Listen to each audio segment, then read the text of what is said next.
بسم اللہ الرحمن الرحیم۔ چند دنوں قبل سعودی حکومت کی طرف سے جماعت دعوت و تبلیغ پر عائد کی جانے والی پابندی بہت ہی افسوسناک، تشویشناک اور انتہائی سنگین ہے، اور ایسا لگتا ہے کہ یہ یہودی اور صہیونی طاقتوں کے دباؤ میں ہو رہا ہے۔ یہی وجہ ہے کہ جو اسلامی فکر رکھنے والے علماء اور قائدین ہیں، مصنفین ہیں، ان پر پابندی عائد کی جا رہی ہے، ان کو جیلوں میں ڈالا جا رہا ہے، ان کی کتابوں پر پابندی عائد کی جا رہی ہے، اور ایک بار پھر جزیرۃ العرب میں یہودیت اور صہیونیت کا مرکز بنانے کی طرف قدم اٹھ رہا ہے۔ یہی وجہ ہے کہ وہاں پر سینما ہال بنائے جا رہے ہیں اور بے پردگی ہو رہی ہے، ناچ گانے ہو رہے ہیں، اور دوسروں کی فلمی ہیرو اور فلمی اداکاروں اور اداکاراؤں کی خوب پذیرائی ہو رہی ہے، اور اسلام یا اسلامی تحریک یا اسلامی شخصیت پر پابندی عائد کی جا رہی ہے۔ یہ بہت ہی خطرے کی گھنٹی ہے اور بہت ہی غور و فکر کا لمحہ ہے۔ جماعت تبلیغ کے بارے میں جو الزامات عائد کیے جا رہے ہیں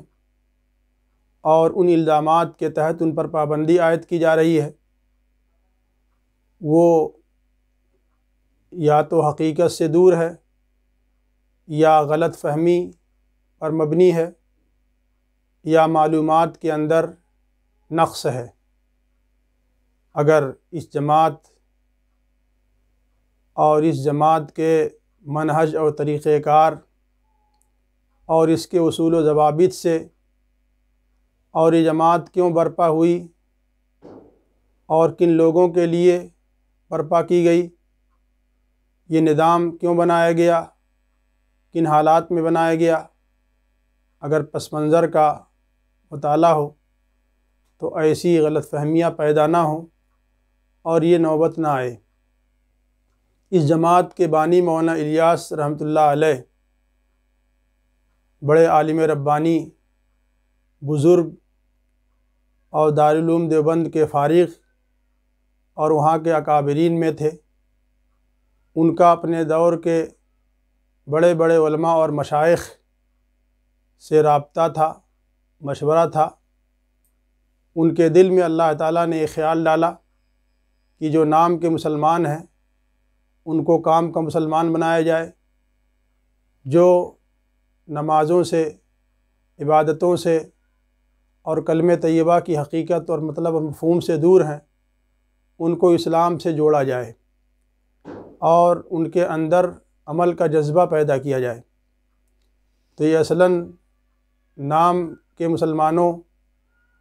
یا اسلام کی حقیقت سے ناواقف لوگوں کے لیے جماعت کی تشکیل ہوئی تھی، اور جماعت کا ایک منہج اور طریقہ بتایا گیا تھا، اور اس کے لیے کچھ اصول اور نظام مقرر کیے گئے تھے جن پر اسی زمانے سے یہ جماعت کام کرتی آ رہی ہے، اور اس کا کام دن بدن ہندوستان اور اس کے باہر دیگر ممالک میں پھیلتا گیا، اور اس میں کوئی شبہ نہیں ہے کہ اللہ تعالیٰ نے اس جماعت سے اپنے بے شمار بندوں کو فائدہ پہنچایا ہے اور اس کا نفع عام ہوا ہے۔ بہت سے لوگ دین سے قریب ہوئے، اسلام کی حقیقت ان کو معلوم ہوئی، وہ غلط عادتوں کو چھوڑ کر ان سے تائب ہوئے اور اسلام کے جو ارکان ہیں ان پر عمل پیرا ہوئے۔ اس جماعت کا کام ہے لوگوں کو ترغیب دینا، شوق دلانا، فضائل اعمال بیان کر کے فضائل کی طرف ان کو لانا اور ان پر جو اللہ تعالیٰ نے اجر و ثواب متعین کیا ہے اس کو بیان کر کے ان کے اندر شوق پیدا کرنا۔ اور یہ جماعت اسی نہج اور طریقے پر کام کر رہی ہے، اور اس نے اپنے نصاب کے طور پر 6 نمبر کے نام سے ایک نصاب یا کورس بنایا ہے۔ جس طرح ہم یہ کہتے ہیں کہ نورانی قاعدہ اگر اچھی طرح پڑھ لیا جائے تو قرآن پڑھنا اور سمجھنا آسان ہو جاتا ہے، یا نحو اور صرف کو پڑھنے سے قرآن فہمی آسان ہو جاتی ہے اور قرآن و حدیث کا سمجھنا آسان ہو جاتا ہے، اسی طرح اس کے نصاب اور کورس کی بھی حیثیت ہے۔ بہت سے لوگ اس غلط فہمی میں ہیں کہ یہ ارکان خمسہ کے مقابلے میں 6 نمبر کیا ہے، اس کی کیا حقیقت ہے۔ تو جماعت نے کبھی بھی یہ دعویٰ نہیں کیا ہے کہ اس نے ارکان خمسہ کے مقابلے میں 6 نمبر وضع کیا ہے، بلکہ ان کے ہر فرد کا یہی کہنا ہے کہ یہ جو 6 نمبر بیان کیے گئے ہیں، متعین کیے گئے ہیں، ان کو اگر اچھی طرح اپنی زندگی میں جذب کر لیا جائے اور ان پر عمل کیا جائے تو اس کی وجہ سے دین کے ارکان پر اور دین کے احکام پر اور دین کے بقیہ امور پر چلنا آسان ہو جاتا ہے۔ تو یہ 6 نمبر اس لیے متعین کیے گئے ہیں کہ 6 نمبر پر عمل کرنے سے آگے کا مرحلہ آسان ہو جاتا ہے، آگے کا راستہ ہموار ہو جاتا ہے، اور ارکان خمسہ پر عمل کرنا، ایمان عقیدے سے جب آدمی قریب ہوگا تو اس کا ایمان بھی درست ہوگا، اس کا عقیدہ بھی مضبوط ہوگا، اس کے اندر اس کے اعمال بھی اچھے ہوں گے، اور جب وہ اسلام سے دور رہے گا تو تمام چیزوں سے دور رہے گا۔ اس پس منظر میں یہ عمل شروع کیا گیا تھا۔ اس سے انکار نہیں ہے کہ اس میں چونکہ جاہل لوگوں کی تعداد زیادہ ہے، عوام کی تعداد زیادہ ہے، تو ان سے کچھ غلطیاں اور کوتاہیاں بھی ہوتی ہیں، اور کچھ بے اصولیاں بھی ہوتی ہیں، کچھ بدنظمی بھی ہوتی ہے، اور اس کی وجہ سے کچھ دشواریاں بھی آتی ہیں، لیکن اس سے جو نفع پہنچ رہا ہے اور اس کا جو منہج اور طریقہ ہے اور جو اصول ہے جو اس جماعت کے بانی نے اپنے اکابرین اور علماء ربانیین کے مشورے سے مرتب کیا تھا، اور جو ان کو خدشات پیدا ہوتے تھے کہیں ایسا نہ ہو کہ یہ جماعت انحراف کا شکار ہو جائے یا کام اتنا پھیل جائے کہ قابو میں نہ آئے، بار بار یہ خدشات بانی جماعت کے اندر پیدا ہو رہے تھے، لیکن اس زمانے کے علماء ربانیین نے ان خدشات کا ازالہ کیا، ان کو تسلی دی، ان کا تعاون کیا، ان کی تائید کی۔ اس لیے اس جماعت کو بدعتی قرار دینا، اس جماعت کو گمراہ قرار دینا، اس جماعت کو قبر پرست قرار دینا،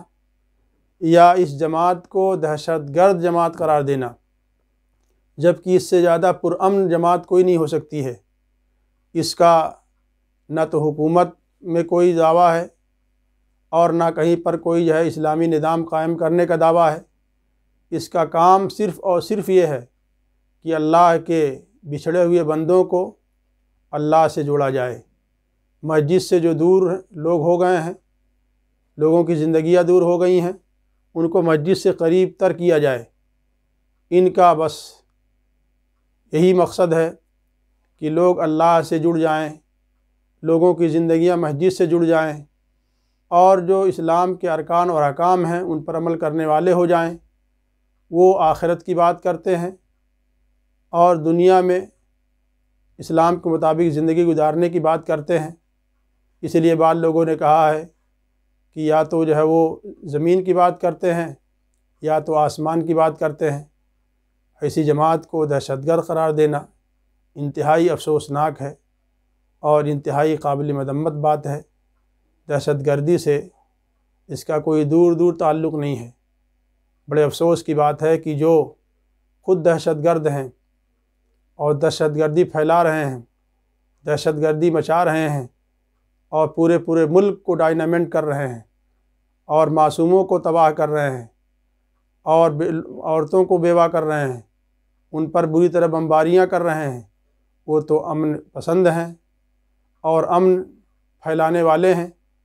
اور جو اسلام کا نام لیوا ہے، اسلام پسند ہے، حقیقت پسند ہے، اس کو دہشت گردی سے متہم قرار دیا جاتا ہے۔ شخصیات کو بھی،